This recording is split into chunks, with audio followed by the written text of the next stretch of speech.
Assalamualaikum Republik Santuy. Nah, berjumpa lagi kita kan. Ini menyambung episode yang sebelumnya. Karena episode sebelumnya kita membahas enaknya jadi ojol ataupun kurir online gitu ya, lebih spesifiknya. Di video kali ini kita secara simbolis saja pakai jaket Gojek gitu kan. Sebenarnya ini general, Grab, Gojek, Shopee, Lalamove kayak gitu. Ini kita lebih ke kurir online ya secara spesifiknya, tapi ya segrup-segrup juga dengan ojol. Sekarang kita akan bahas nggak enaknya jadi ojol ataupun kurir online ya kan. Ini gue sama juga. Kemarin kan kita 5 aja nih kita highlight. Nah sekarang juga sama. Kita cuma masukin 5 poin nggak enaknya jadi ojol ataupun kurir online. Jadi kalau ada yang mau menambahkan boleh banget di komen di kolom komentar. Atau mungkin ada yang mau beradu argumen boleh banget di komen di kolom komentar. Santuy aja gitu ya. Karena ini berdasarkan histori dan pengalaman pribadi gitu kan. Langsung aja kita mulai yang pertama. Nah ini karena kita kerja di lapangan atau kerja di jalanan, ini resiko umum yang paling sering terjadi, yaitu apa? Kepanasan dan kehujanan. Nah ini sebenarnya beda-beda ya. Ada yang misalkan kalau hujan itu malah seneng, apalagi kalau yang akunnya Anyep, itu jadi akun kodok. Tapi banyak juga kalau misalkan hujan turun, itu mereka neduh gitu. Nah ini menurut gue sebenarnya nggak enak pak, karena gue pernah merasakan juga gitu. Kita ngejar-ngejar setoran misalkan, apalagi kalau yang akunnya Bapuk ya, ngejar setoran hujan-hujanan gitu kan, resikonya sangat bertambah juga gitu. Terus kalau misalkan kita neduh, ini kita kan bekerja itu berpacu dengan waktu ya. Nah kalau kita neduh misalkan 1 jam lah, taruh 1 jam setengah lah gitu. Misal kita sehari biasa on 12 jam lah taruh, misal 6 ke 6 lah. Nah ini mau nggak mau untuk menutupi setoran yang pasnya nih, misalkan kita 12 jam itu pasti pasnya segitu gitu. Dipakai waktu buat istirahat, misalkan 1 jam setengah buat neduh. Nah berarti kan kita pilihannya tinggal nambah jam kerja kita 1 jam setengah atau setorannya berkurang dikit gitu, karena waktunya dipakai neduh gitu. Karena waktu itu sangat terhitung banget gitu di pekerjaan ini gitu. Intinya berpacu dengan waktu lah. Kalau kita paksain hujan-hujanan, ya enak, gacor akunnya walaupun ngeblas-ngeblas, tapi kita hujan-hujanan, resikonya bertambah, tapi ya penghasilannya kalian tahu sendiri segitu, gitu. Kalian tim mana nih kalau yang ini? Tim neduh ataupun tim kodok, gitu? Atau tim hujan-hujanan? Kalau panas mah tergantung, kayaknya jarang dah masa kerja di jalanan neduh kalau panas ya. Kalau panas malah enak, kita kalau ngegas lembur-lembur tuh enak banget gitu. Jadi itu nggak enaknya pertama kehujanan dan kepanasan. Di sini kesabaran tuh sangat-sangat diuji gitu. Coba bayangkan misal kalian lagi bawa barang yang cukup gede, kena macet, posisinya hujan, setoran belum cukup, di depan kalian ada motor yang berisik yang knalpotnya nabok ke muka, bayangkan. Nah itu kayak gitu tuh. Sumpah itu kesel banget tuh. Kalau misalkan nggak bisa tahan-tahan emosi, makanya itu kalau hujan. Kalau panas lebih-lebih gitu, kayak mendidih nih kan, karena panas ya. Bawaannya tuh kayak gitu, pusing gitu. Kalau lagi gacor mah nggak terlalu, cuman kalau lagi belum nutup nih setoran, hati-hati lah pokoknya. Itu resiko pertama. Resiko nggak enaknya jadi ojol ataupun kurir online yang kedua adalah resiko kerja yang sangat-sangat tinggi gitu. Karena kita kerja di jalanan guys, kita harus benar-benar fokus, mental dan fisik itu harus benar-benar siap, harus benar-benar ready gitu. Salah satunya drop aja, ini akan sangat-sangat membahayakan kalian. Hilang fokus aja kita nih, hilang fokus beberapa detik aja, berbahaya sekali udah. Berbahaya sekali, namanya orang di jalanan ya, berkendara gitu. Apalagi kalau misalkan kalian ngantuk, ya udah menepi dulu sebentar lah, biar segar dulu. Kalau bahasa Sundanya ngalenyap, tidur sebentar. Atau mungkin cuci muka dulu kalian gitu, biar seger. Jangan memaksakan lagi ngantuk, bawa ngegas terus gitu, karena kalian kejar target atau misalkan setoran belum nutup. Wah, bahaya, itu sangat membahayakan. Karena gue pernah juga gitu, ngantuk-ngantuk bawa, aduh ngeri pokoknya. Jangan memaksakan seperti itu. Pokoknya kalau misalkan badan kalian nggak fit, atau misalkan kalian lagi ngantuk banget sehingga kurang fokus, udah menepi dulu lah, nggak usah memaksakan. Chat aja customernya, kak mohon maaf, izinnya 10 menit, 15 menit gitu. Nggak masalah kok, yang penting kita koordinasi dengan customer secara baik gitu. Kita fokus, orang lain yang nggak fokus, kita juga bisa kena. Makanya disebut resiko yang sangat-sangat tinggi gitu di pekerjaan ini tuh. Dan tapi walaupun resikonya tinggi, tapi penghasilannya yang nggak setinggi itu gitu. Menurut gue sih nggak sebanding ya, menurut gue ya. Karena Maksudnya gue pernah bekerja dengan beberapa di perusahaan lah gitu ya. Pekerjaan ini memiliki resiko yang sangat tinggi menurut gue, tapi dengan ya penghasilan yang menurut gue sih nggak sebanding gitu. Tapi ya namanya orang mitra kerja di jalanan semau-maunya kayak gini gitu.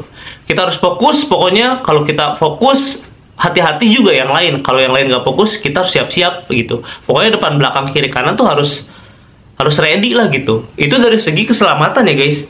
Yang kedua, ini resiko sangat besar di, misal kita main bareng, kita main same day misalkan, atau main multi.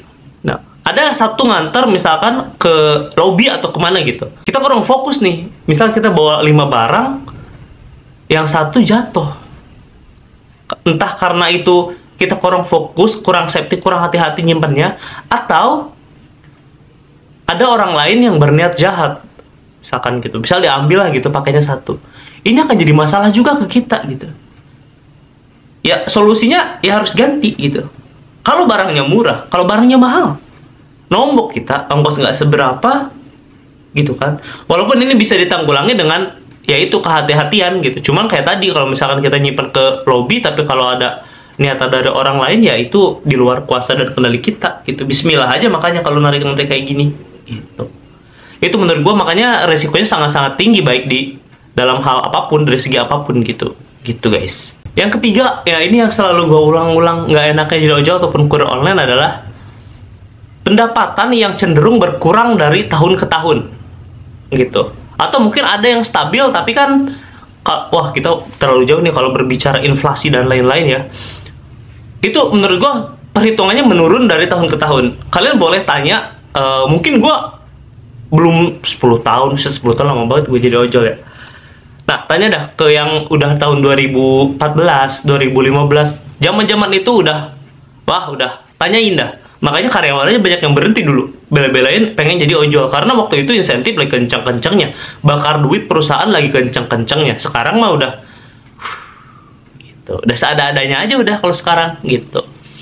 Ditambah persaingan semakin ketat, baik dari internal ataupun eksternal. Dari internal, kita sekarang rekrutmen semakin banyak, pembukaan di satu sisi bagus untuk mengurangi pengangguran gitu kan. Tapi di satu sisi yang lain, ini masalahnya enggak antara pembukaan driver baru dengan jumlah orderan yang belum tentu kenaikannya signifikan gitu. Jadi nggak sebanding gitu. Nah ini akan berkurang tentunya gitu kan pendapatan. Kalau dari sisi eksternal, sekarang udah banyak aplikator gitu. Aplikator tuh udah banyak, baik ojol ataupun kurir online udah banyak.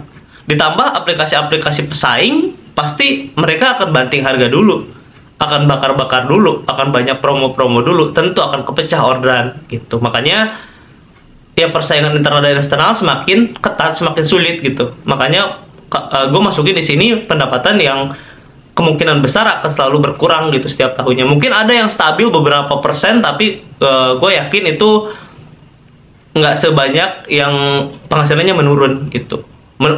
Kalau main di tengah sih mungkin masih enak ya. Cuman kalau main di pinggiran kayak gue gini, itu gue pede bilang kayak gini sih gitu. Nah yang keempat ini sadar atau nggak sadar, disukai atau tidak disukai, adalah ojol ini mitra ataupun kurir online ya. Ini berstatus mitra tapi diharuskan atau apa namanya ya?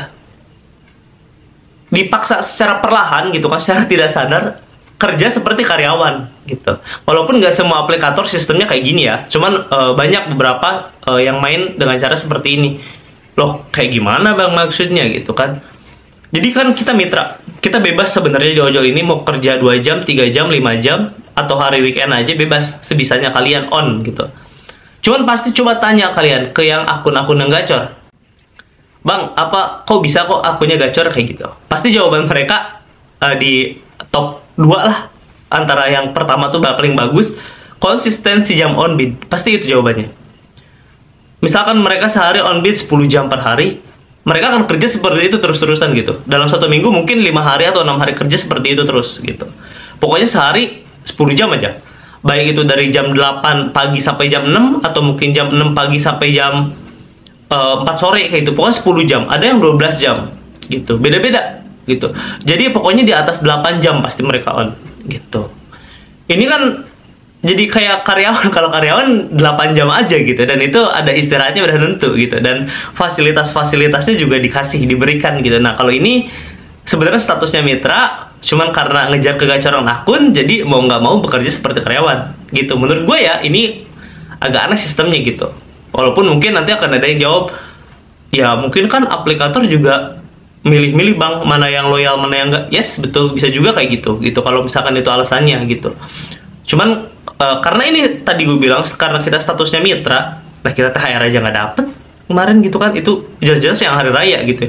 Ini menurut gue agak nggak masuk sih gitu. Gimana kalau menurut kalian, kalau yang ini kalian setuju atau enggak? Kalau gue sih ya cenderung nggak setuju, karena kita status mitra ya harusnya bebas gitu. Kita punya yang diandalkan di ojol atau kurir online ini kan kebebasan sebenarnya gitu. Itu sih menurut gue. Makanya gue masukin nih ke yang keempat, ya nggak enaknya jadi ojol ataupun kurir online gitu. Nah ini yang kelima. Yang kelima ini apa ya sebenarnya? Ini antara enak dan nggak enak. Sebenarnya lebih cenderung nggak enak ya. Apalagi ini khusus untuk ke anak muda yang masih berpotensi di usia produktif. Ini menurut gue sangat apa dibilangnya ya? Bukan menjebak ya. Jadi zona nyaman, misalnya gitu. Kenapa kayak gitu bang? Jadi karena si ojol ini kan sistemnya bebas. Kita ngatur waktu bebas gitu kan, mau libur kapan aja bebas. Ini akan jadi zona nyaman untuk orang-orang yang wah enak banget nih kerja begini gitu. Apalagi kalau yang di tengah tadi gue bilang ya. Nah ini kalau di usia produktif ini sangat sayang sekali gitu. Kecuali kalau misalkan kalian geber, misalkan full nih, ya terserah lah 6 hari kerja, 7 hari kerja pun nggak masalah. Tapi kalian sisihin buat nabung uangnya, buat bikin usaha dan lain-lain. Kalau untuk fokus di ojol tadi, karena kita ngelihat historinya ya, semakin tahun semakin banyak aplikator, semakin turun pendapatan dan lain-lain, semakin susah. Ini sayang kalau misalkan usia kalian produktif, tapi kalian nggak mikir ke situ gitu. Kalau menurut gue sih kayak gitu. Mungkin kalau yang udah menikah atau di atas umur-umur produktif, di atas 30 plus, ya nggak terlalu jadi masalah gitu. Cuman kalau misalkan untuk yang di bawah 30, ini menurut gue sangat disayangkan gitu.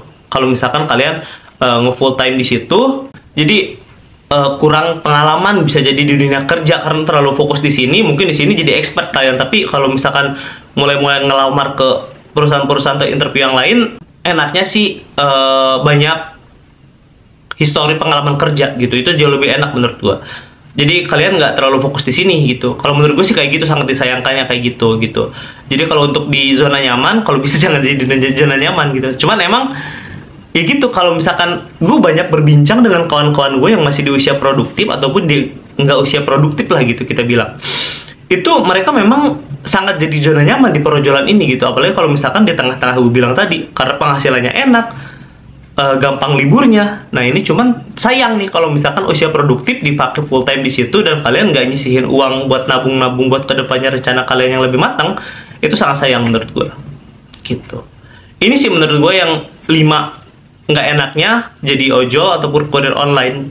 Mungkin ada yang mau menambahkan. Kalau ada yang mau menambahkan boleh banget komen di kolom komentar, atau mungkin ada yang mau mengkoreksi boleh banget di kolom komentar gitu. Itu aja guys di episode kali ini. Sampai ketemu di episode selanjutnya. Wassalamualaikum warahmatullahi wabarakatuh.